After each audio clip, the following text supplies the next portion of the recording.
name is Ryan Miller, and for the past 15 years, I've helped hundreds of people to raise millions of dollars for their funds and for their startups. If you're serious about raising money, launching your business, or taking your life to the next level, this show will give you the answers so that you too can enjoy your pursuit of making billions. Let's get into it.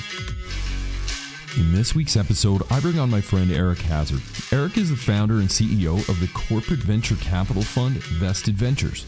Join Eric and I as he walks you through how to get your messaging right when raising capital, generating sales, and building your startup's brand in your market. You don't want to miss it. Plus, Eric walks you through the peso method on how to distribute your content throughout all your sales channels, giving you massive traction for any business, especially if you're a startup, guiding both funders and founders in our pursuit of making billions. Here we go. Hey, welcome to another episode of Making Billions. I'm your host, Ryan Miller, and today I have one of my dear friends, Eric Hazard. Eric is the founder and CEO of Vested Ventures. He's a master of the dark arts of marketing, communications, and PR. But more importantly, he runs a corporate VC fund that specializes in early stage fintech investments. Now, what this means to our listeners around the world is regardless of whether you're a large firm or just starting out, this guy knows how to juice your reputation, communicate your offering in your market, and more importantly, finance your startup. So Eric, welcome to the show, man. Thank you, Ryan, so much for having me on. Yeah, thanks for being here, man. We've talked a little bit offline, and I can tell you, I'm so impressed with everything that you've done. You're the New York guy. You got your firm out there. You're investing in fintech. I mean, that's certainly future proof, in my opinion. I think that is on the cusp of massive change, and the Internet of Value, or the Web3, all of these things that are coming. Fintech is a big part of that. And man, you're right in the middle of that. So before we get in on all the cool stuff that you're doing and a lot of the tips for our founders and funders on communicating your offering, we will get into that. But before, I think I would like to know, where did this begin for you? Walk us through where it started and how you got into MarCom, PR, and eventually VC. Yeah, absolutely. It's a very interesting career journey for sure. And I think if you'd asked me in the year 2000 as I was getting out of school, this is where I'd find myself 22 years later, I'd say absolutely not. But yet, Here we are. I started my career actually in Dallas. I'm originally from Texas. Went to high school there, went to college there, had a degree in political science. I said, what am I going to do with this? I had no idea. And so I actually found that I was able to get interviews for sales jobs. And one of those sales jobs that gave me a call back was at Morgan Stanley Dean Witter, and they were looking for financial advisors. So here I am, 22-year-old kid. I'd never taken a single class in finance, political science degree, and somehow convinced Morgan Stanley Dean Witter that I would make a wonderful financial advisor. And they agreed. Now, what I came to learn about the program is that in the year 2000, they were generating large classes of financial advisor trainees. And the way that the program worked is they would hire you into a class, and they would give you a few months to study for the Series 7. And it was a great program. They gave you the books, they had some online education, and then they allowed you to take a class. If you pass the Series 7, congratulations, you go on to sales training and become a licensed financial advisor. If you don't pass the Series 7, we wish you all the best of luck in your future endeavors, and off you go. So 22 years old, first job out of school, I'm moving to Dallas. There's no plan B. Plan A was only, okay, I guess I have to learn about finance and pass the Series 7. As you can imagine, it worked. And I got the Series 7. And then I went to national sales training in New York at 2 World Trade Center before September 11th, obviously. Spent 3 weeks there, and that changed my life forever. Because it showed me a couple different things. One of which is how to sell and how important sales is. And I'm forever grateful to Morgan Stanley for that training. I learned an awful lot about listening. I learned an awful lot about problem solving. And I learned an awful lot about being very, very resourceful. The other thing that it showed me was I really love New York City. Yeah. And I could not imagine working anywhere else in the world than New York. So from that point forward, when I got back on the plane to go back to Dallas, Dallas is great and all. It's a wonderful place to visit. It's forever fondly in my heart, but it wasn't New York. And I was just, everything I wanted to do after that was find a way to get to New York. And that's a very important part of the story. Because here I am, a financial advisor. I'm working at Morgan Stanley. It's a tough program. It's a really, really tough program. Yeah. And as we can probably imagine, I had some sales skill, but not all the sales skills. And in the end, I had a figure out something else to do. But what I now had was I had licensing. I had a Series 7, I had a Series 31, I had a Series 66. I had some experience in financial services, and we were off to the races. So I actually got a job working for Michael's Stores, the arts and crafts chain, in their corporate headquarters in Irving, Texas. And I worked for the corporate treasurer, a man by the name of David Kepis, who's still a friend and business advisor to this day. And the title of the job was Stock Plan Administrator. And I went in and dazzled them with my knowledge of stock options and my knowledge of retirement planning and all this neat stuff. And they offered me the job. And what I came to realize very, very quickly is the role of stock plan administrator at that time was basically for me about 2 hours of work a day. I made sure that no executives executed options when they shouldn't have. I worked with the auditors on putting together the necessary reporting. And then I just kind of hung out on the internet for a little bit. I did that for a couple of days. I go into the treasurer's office and I say, this is a great job. Thank you very much. Is there anything else I can be doing? Because I'm kind of bored. He's like, is there anything else you could be doing? Boy, do I have news for you. And so he wound me up with all kinds of really cool projects. And one of the most memorable for me was, he's like, I don't like our 401k. I think we could have better fund options. What do you say? Like, sure, why not? I'll give it a go. So suddenly now I'm working with the CFO, the general counsel of a publicly traded company to reorganize all the fund options of 401k. What am I, 23 years old? 24 maybe? I have no business doing this. But sure, why not? Let's do it. But along the way, again, I wanted to live in New York. Along the way, I subscribed to this newsletter that was issued by a publication called Plan Sponsor. The newsletter was called News Dash, and it was edited by a man by the name of Nevin Adams. And Nevin Adams put in the newsletter one day, hey, we're looking for people to join the news staff. So if you're a journalist and you're interested in working for us, send us a note. I wrote Nevin a note. And I said, you know what? I'm not a journalist. But what I am is a plan sponsor. And I bet it's easier to teach me to be a journalist than the other way around. And well, what did you know? Yeah, fair point. There we go. This is interesting, right? So I'm out of school now, a degree in political science. I'm now working in finance. Great. Let's go do journalism for a bit. And that brings us to the marketing and communications and eventually to the VC side of this. So the big reason, though, for me why I wanted to join the news staff and sponsor is at the time they're headquartered in Greenwich, Connecticut, which is an awful lot closer to New York City than Dallas, Texas was. Yeah. And it just so happened that I found this stuff really interesting. So that was my next career move. I moved to New York. I worked for Plan Sponsor. They were part of a larger organization called Asset International. They had 2 publications at the time, Plan Sponsor, Global Custodian Magazine. So for roughly 5 years, I wrote about, for Plan Sponsor, retirement industry, defined benefit plans, defined contribution plans. Then the other side of this was Global Custodian, where I just traveled around the world. I'm not even exaggerating. Traveled around the world and wrote these kind of market intelligence reports about economies in Brazil and Argentina and Mexico and Dubai and Thailand, you name it. It was a lot of fun. I really, really enjoyed it. So what that taught me is a lot of things. It built my network. It gave me a really good grounding in financial services. I mean, this was basically a postgraduate education. Yeah. Here I am. I'm in Sao Paulo, Brazil. I'm sitting down with the heads of the exchanges. I'm sitting down with the heads of their depository institutions. I'm asking them questions about tax treatment for international investors. Because you're not going to learn that in a classroom. And then suddenly you actually start to see your articles show up on the syllabuses of MBA programs. It's like, I'm starting to learn something. Yeah. But in the end, it was a great job. But journalism famously doesn't pay very well. And I was ready for a change. And that brought me to public relations. Yeah. So I did this public relations thing for a bit, and I've been very successful at it. And then I met the co-founders of Vested, where I work right now. Yeah. And one of the co-founders, Dan Simon, said, I've got this crazy idea. I want to form a venture capital fund. Now, the first thing I did was laugh at him. I said, no, you're not going to do that. And then the second thing I did is I laughed at him again. I was like, okay, well, tell me a little bit more. He's like, I have this idea that we should form a corporate venture capital fund inside of our communications agency. And we should be making direct investments into startup fintech companies. And to understand that, you have to kind of understand the agency model. There's a lot of great founders out there with a lot of great ideas. And they come to a PR agency and a communications agency, and they say, I'd like to be in the meeting. I feel like my story needs to be told to a broad audience, which is true.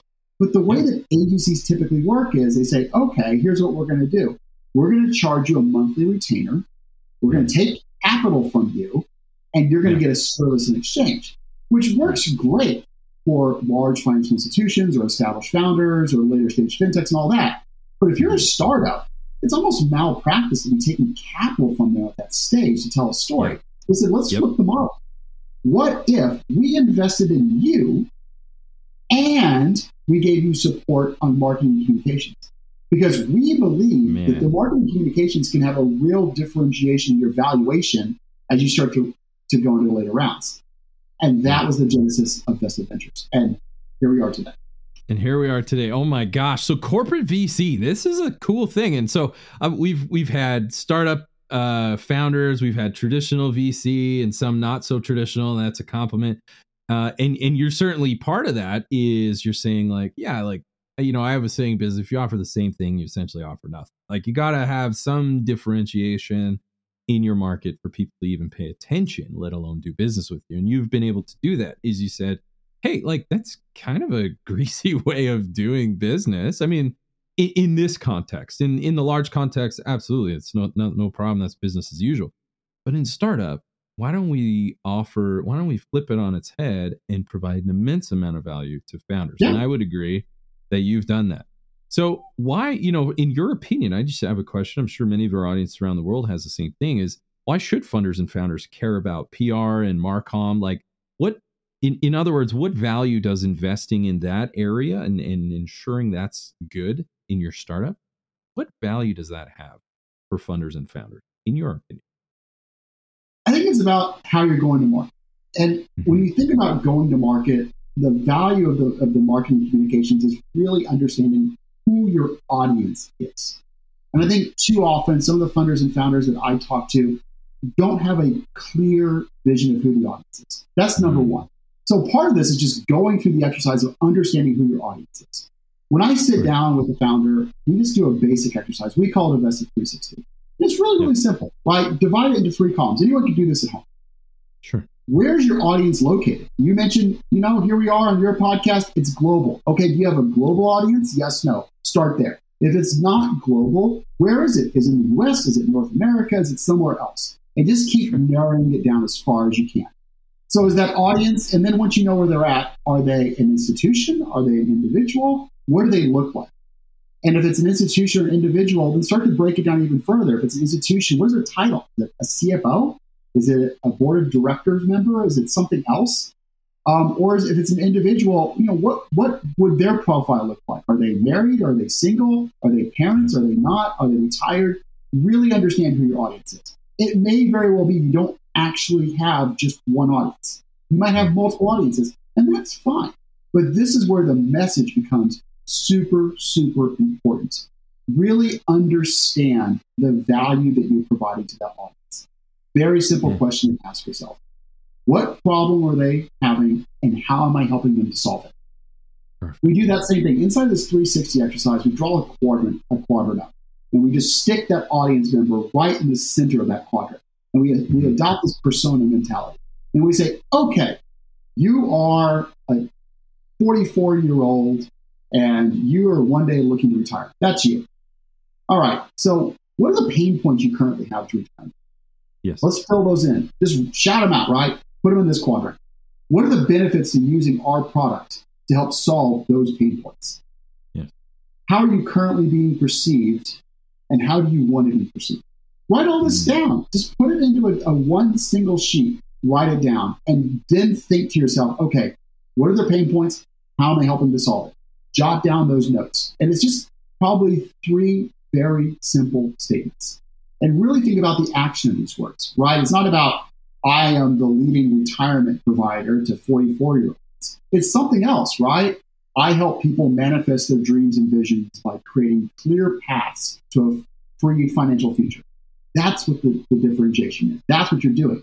So what is that current perception? It's likely the current perception is they don't know who I am, which is actually really good to understand. They don't know who you are. That's fine. Let's start there. What's the desired perception? The desired perception is probably something along the lines of, I'd like to retire in 20 years. I pick product X. Really understand that. Then that communication begins to live in your communications channels. Yes. And we have just a very simple thing. This isn't ours. This kind of lives in the marketing world, but I'm very happy to share this knowledge. There's this thing that we call the PESO model. Yeah. Paid, earned, shared, and owned. PESO. Now, what that identifies is the 4 primary channels of communication. Paid is something like an advertisement. Earned is what we think of as public relations. Shared is something like social media. And owned is a website. That's very simple. So what I like to tell everyone I'm working with is let's identify those 4 channels for your business, for your fintech. And let's go back to that exercise we did before. Who are you trying to reach? Where do they live? What are the problems they're facing? How are you helping to address those problems? What does your solution to those problems look like? And make sure you're telling it in each 4 of those channels. The easiest ones to activate right away are owned and shared. Your website and your social media. So let's just go out and just open up every social media account that you can, tie it back to your company. Your Product X. Product X on Twitter, YouTube, Facebook, LinkedIn, Tumblr, TikTok, all of them. And then put it on your website and just start putting that same message out over and over and over again about the solutions you're delivering. Now, what does that look like? It's blogs, it's in your website copy, you're linking that back to your website. All this is $0. I mean, whatever it costs you to set up a website, so $1.50. But for the most part, $0 money right now that we're talking about of just getting your message out there. Because the way people get information is they have a problem and they go look for a solution. Here's a problem that I have. I have a garden. And into the garden come groundhogs. Now, I don't go looking for groundhog elimination necessarily. I'm like, how do you get rid of groundhogs in the garden? I put that into Google. And what comes back are solutions that are being sold to me from places like Amazon and Target and Walmart. The exact same concept for whatever product it is you're selling to that audience. That audience has a problem. I'm 44 years old and I have no idea how I'm going to retire. Great. Wow. Let's get there. Now, things like retirement are routed. You're going to type in, go do it right now. If you're whatever your fintech product may be, type into Google that question. How do I solve for X? And see what comes back. That market intelligence is actually really, really important because you're going to start to see some things, right? You're probably seeing people buying Google ads at the top, and you're probably seeing people buying Google ads on the side. They're buying the nouns, and that's fine. Google ads actually then that activates the paid side of this. Very, very valuable. That real estate's valuable. This is why Google is a very valuable company for Alphabet, because they understand the value of that digital real estate. But there's games you can play with that because you don't actually pay for the ad until there's a click on it. So sometimes you game the ads in a way that there's actually no call to action at all, right? Yeah. It's just like product X, retirement experts. No one's ever going to click on that because it doesn't mean anything, but what it does is the branding of it. So this is where you can start to activate some of the paid components of this. So far, everything we've discussed, 100% controlled by you.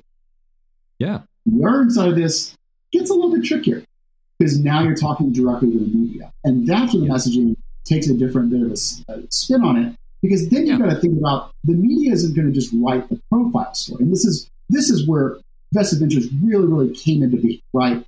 So many founders would come to Vested and they'd be like, I have the greatest product ever. It's basically, this is how they all start. The greatest product ever. The world needs to know about this. I'm thinking, we call up the Wall Street Journal, ask them to do a journalism, and it'll be on the front page. Like, what, Monday? Is that how this works? They're like, boy, do I have some news for you. That's not at all how this works. But I just spend so much time explaining to them the way that the media works. Yeah. And it basically starts with they don't care because you're not solving the problem for the media, which is news. If you're the Wall Street Journal, if you're the New York Times, if you're Washington Post, you have readers that rely upon you for communicating news, not for telling neat product stories. So it's about how you put yourself into that news cycle and figuring out that.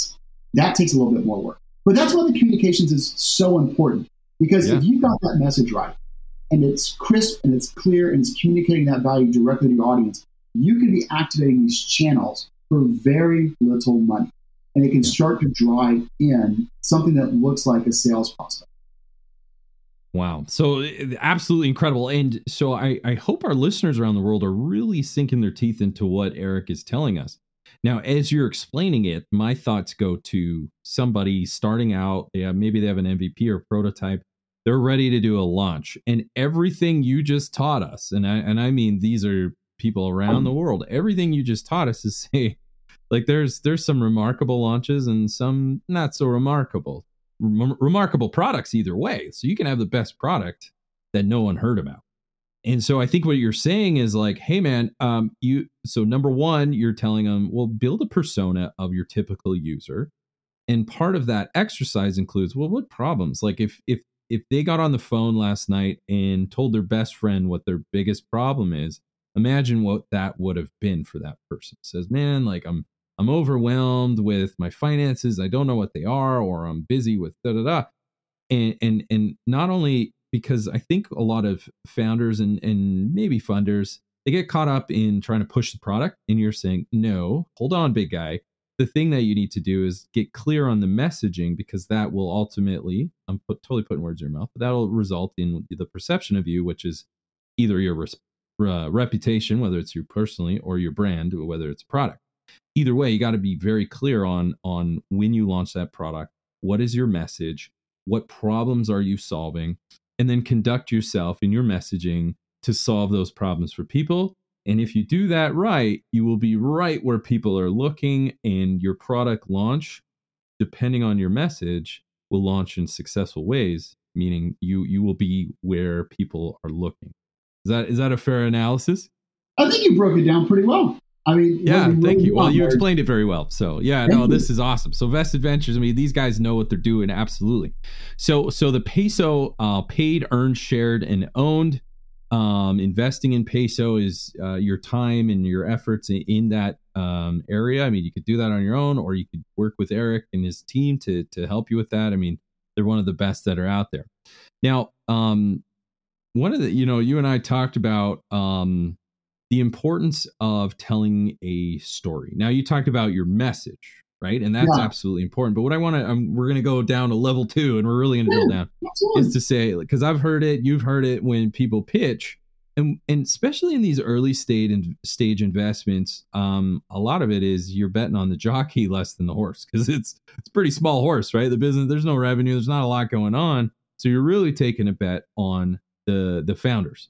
And so in order to convince a venture capitalist, I would say, and we'll see if you agree, in order to convince a venture capitalist in the early stage rounds, you got to tell a really good story about you, your founder, your business, the problem you're solving. So maybe, what advice can you provide to funders and founders on telling a great story? And more importantly, why does that even matter? Yeah. I mean, part of it is rehearse it. Really think about the story. And it's a very similar model we describe about your business, which is, I saw a problem, I thought of a solution. And I actually have an investment inside of Vested Ventures in a company called UNest. And I use UNest as a great example for this. Their CEO and founder, Ksenia Medina, worked in American funds, worked in the mutual fund industry, and started working with something called 529 plans. So for those that aren't familiar, maybe you're not in the US, 529 plans are designed to help college savings. So if you're a parent, you set up a 529 plan, you can then make investments inside of that plan that grow tax-free. You then use the proceeds from the plan to help fund college education. That's basically what it breaks down to. These are very complicated for absolutely no reason. So, typically what would happen is you'd go to Merrill Lynch or Morgan Stanley or whoever, and you'd open up this thing. It's all the paperwork and all the stuff. And then it's like the plans are very limited and they're very complex to do disbursements. So Ksenia said, there's got to be an easier way, right? Like, why is this so difficult? I mean, you can go on to a web-based platform for stock trading or whatever. What if we did something very similar for 529s? Thus, the creation of UNest. And it was an incredible story. Here's an expert in the field, worked in the mutual fund industry, saw a problem, developed a better way to address that problem, launched the product, which is UNest. And we were very fortunate to come in at that seed round stage because we were betting on the story. We were betting on the founder. And we agreed. We said, you know what? You're absolutely right. We think there is going to be a better way.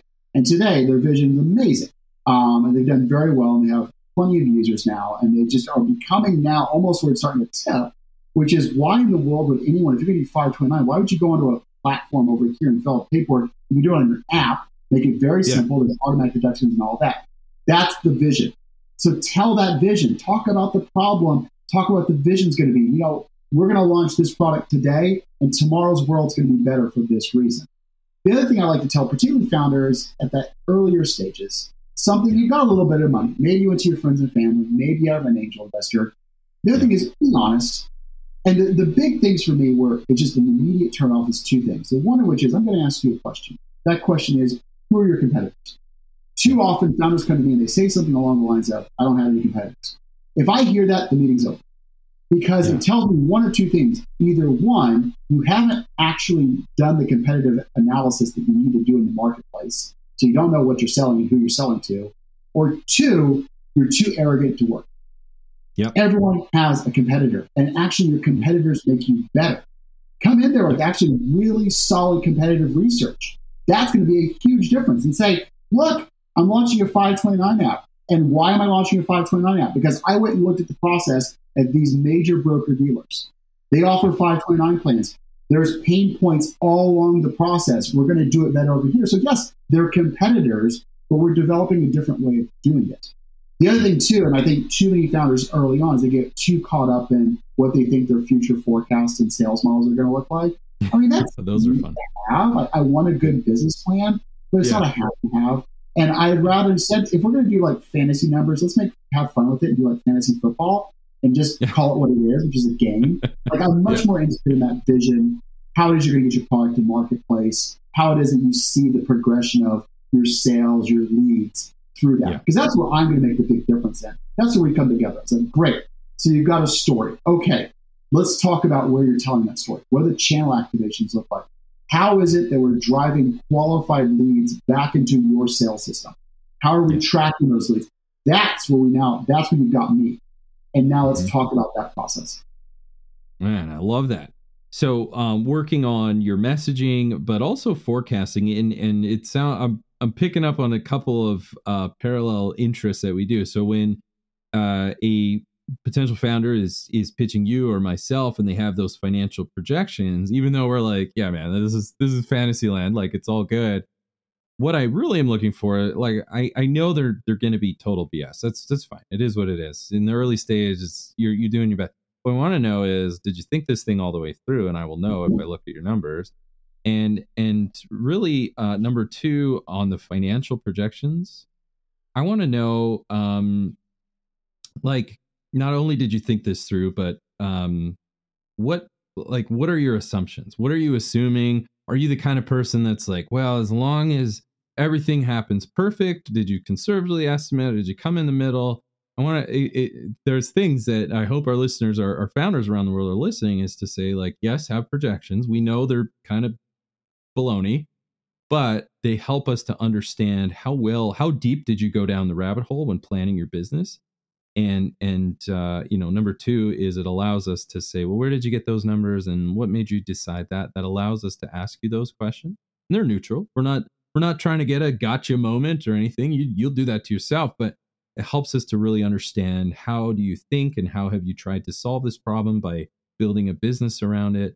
And so, yeah, those projections are good. And I think to Eric's point, one of the things that a lot of investors, especially in the late stage, you got to have this, especially in the late stage. What's your funnel strategy? Yes. What's your marketing? What's your customer acquisition?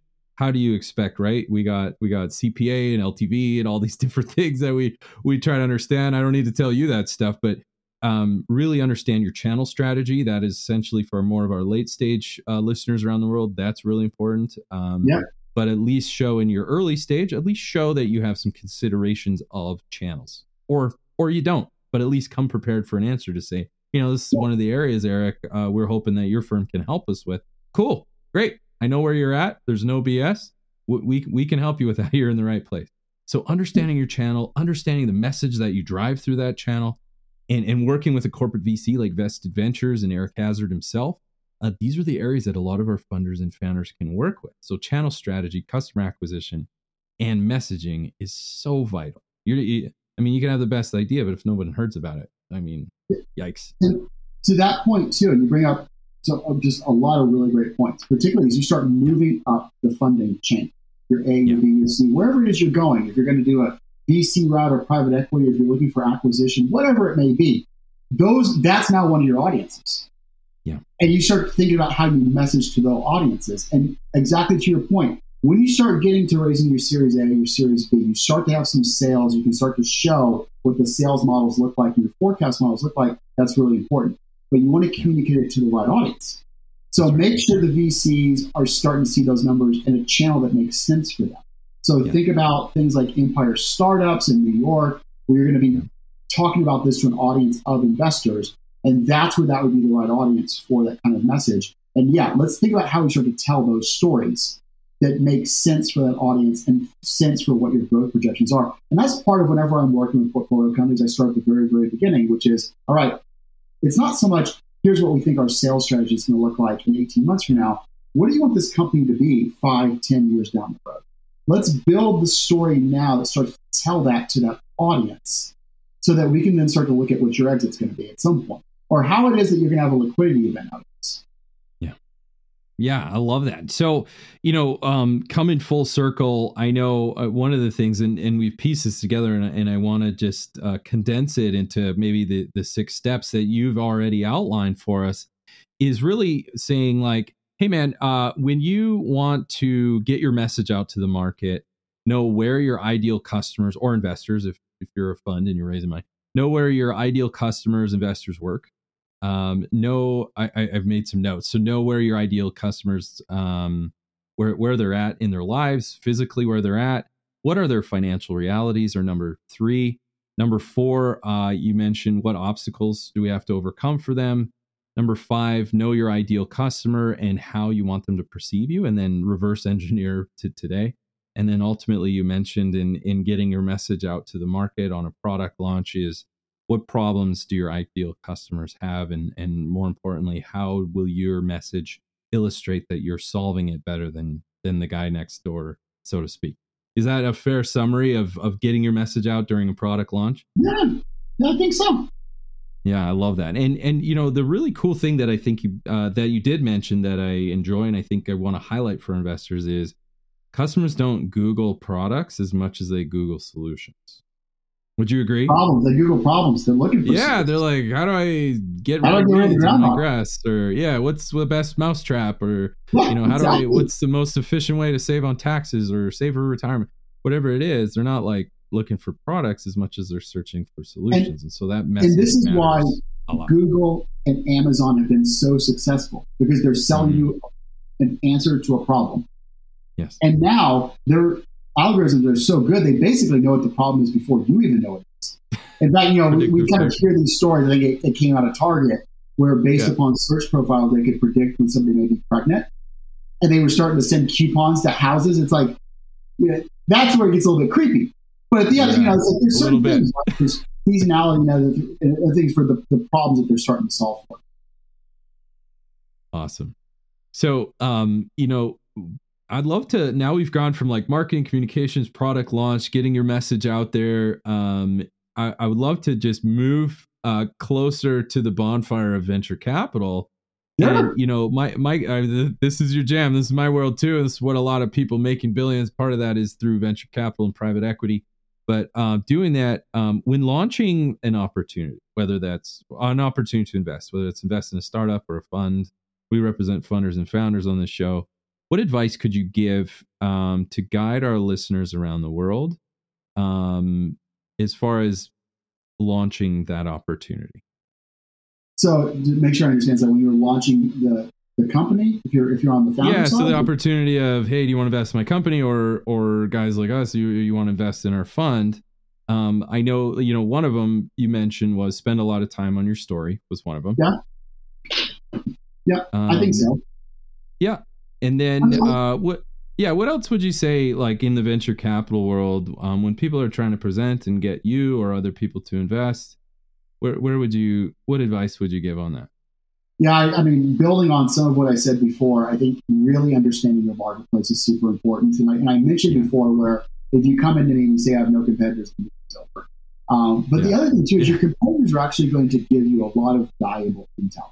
So whatever those competitors may be, go see what they're giving away for free. So let's say you have a better way to sell smartphones. I've got this one cracked, right? Apple and Samsung, No. That's 2008. I'm 2008, Yeah. right? Here it is. Yeah. Here's the future.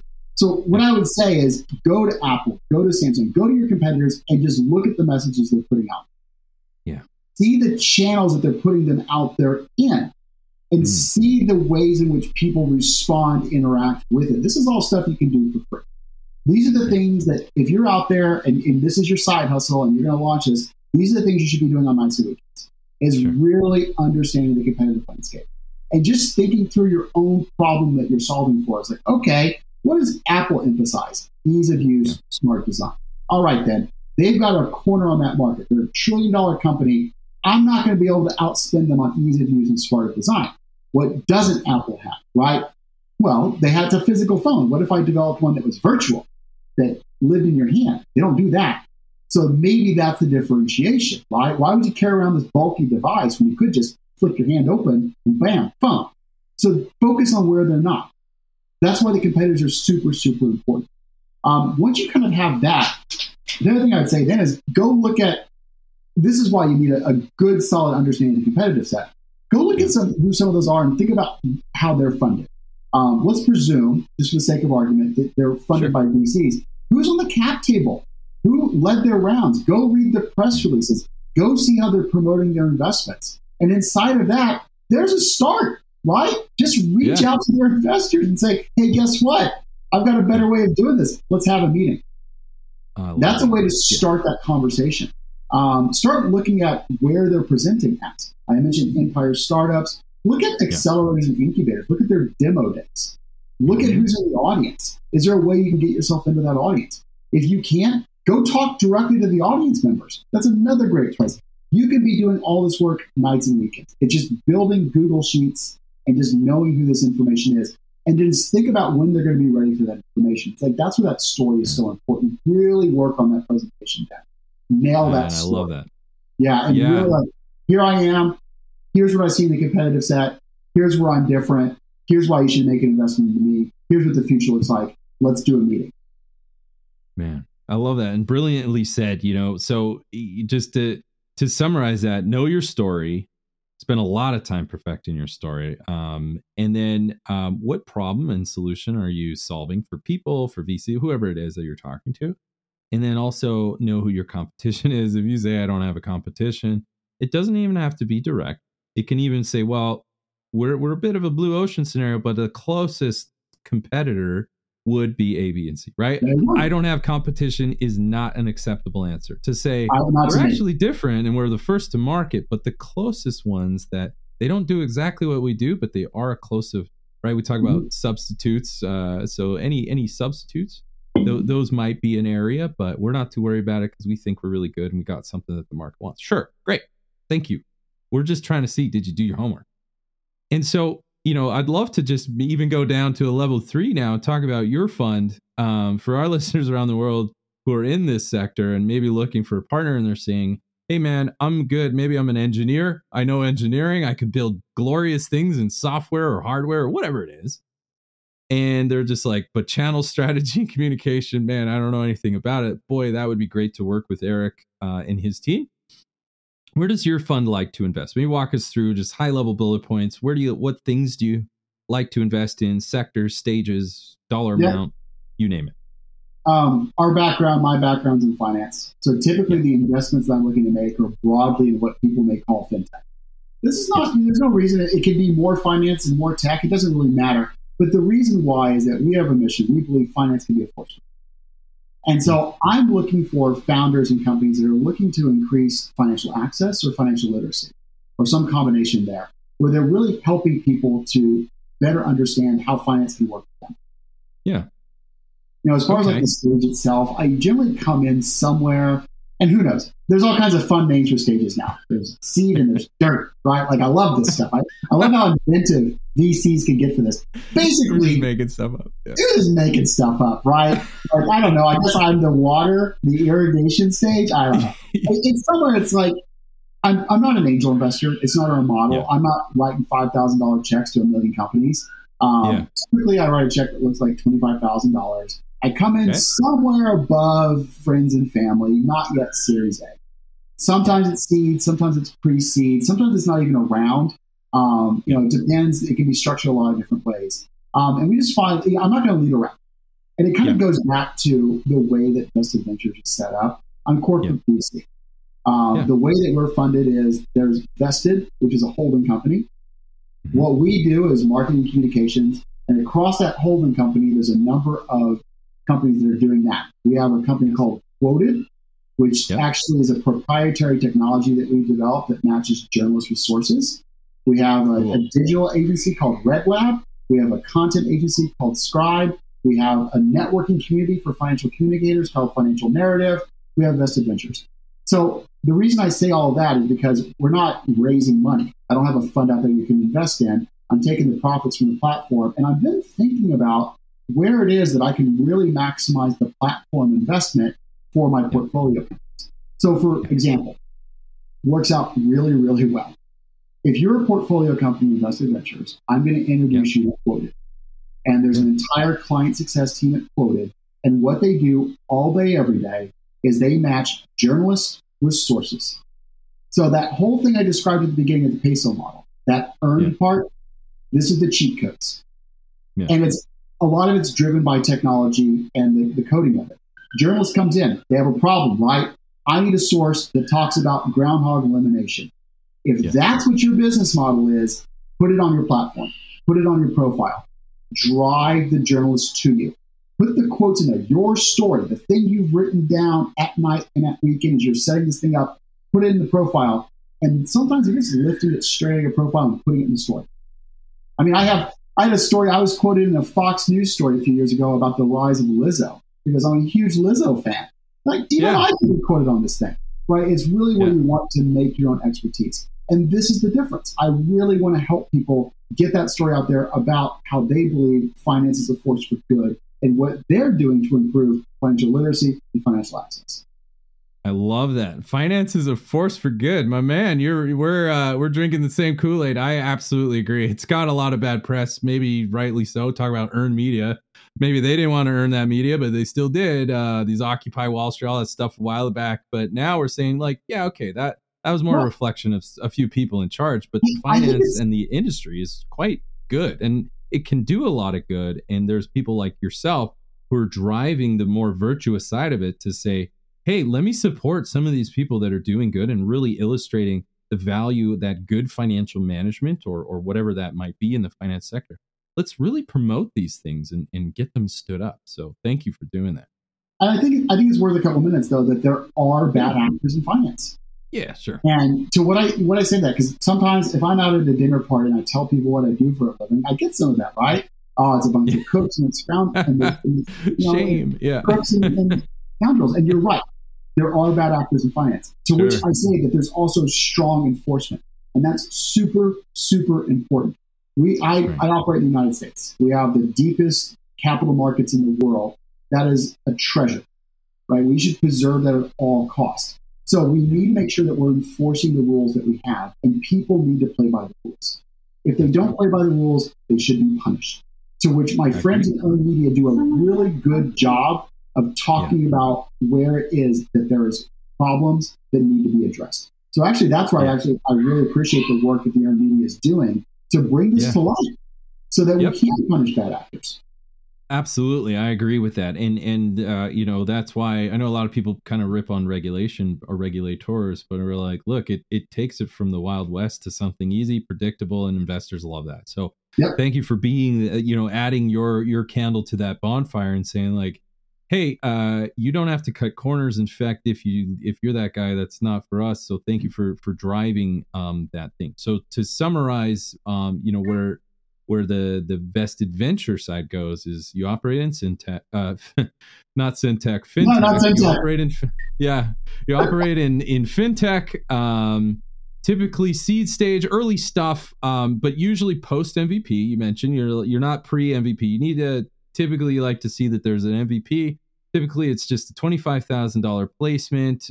It'll vary, but roughly, and that investment for your expectation when you cut that check is typically, my understanding is you will expect the founder to use that, and you will support them not only with money but marketing to launch and commercialize that MVP. Is that a fair summary? I think it's a fair summary.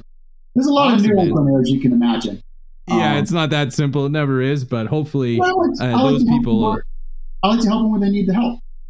Some founders are really savvy about some of the go-to-market stuff. They don't need my help there. In fact, I'm learning from them.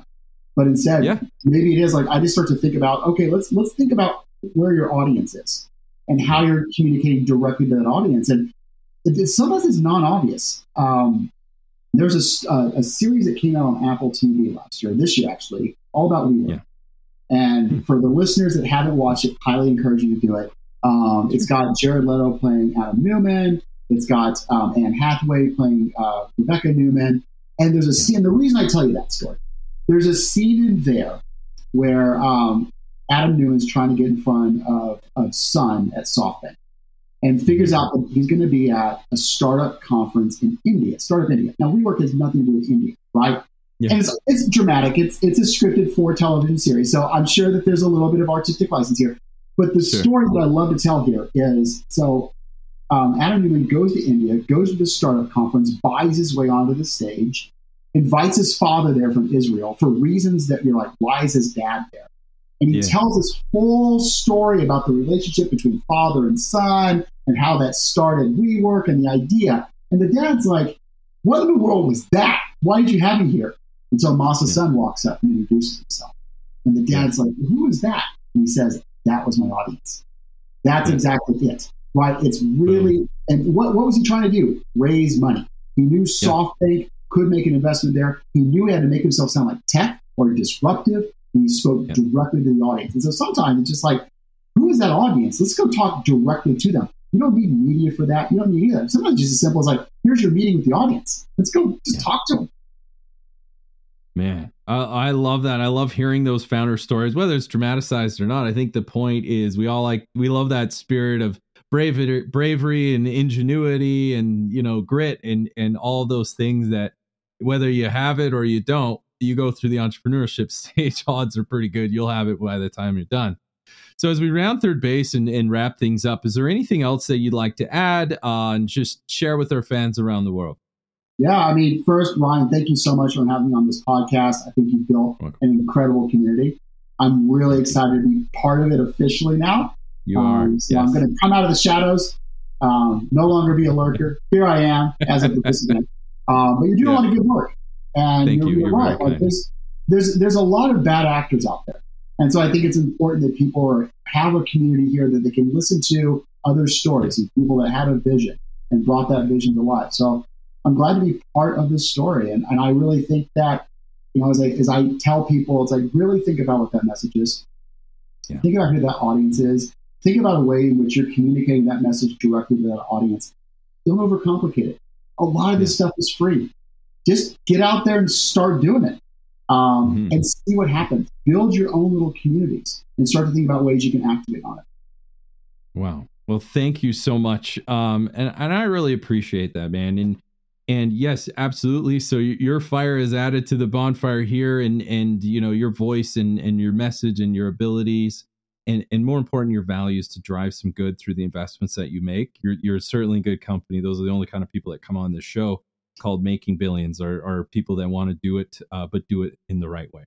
Well, that's enough for me and Eric, everybody. I hope you had a good time. So as we wrap things up, just remember to make sure that you understand your messaging, get very clear on that, get clear on your story, and also how you want people to perceive you. And more importantly, what problems are you going to solve and fold that into your message? You do these things and you will be well on your way in launching products in your pursuit of making billions.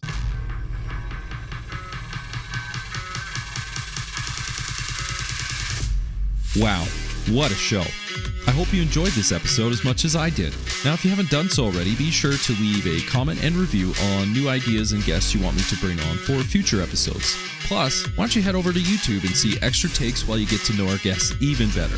And make sure to come back for our next episode where we dive even deeper into the people, the process, and the perspectives of both investors and founders.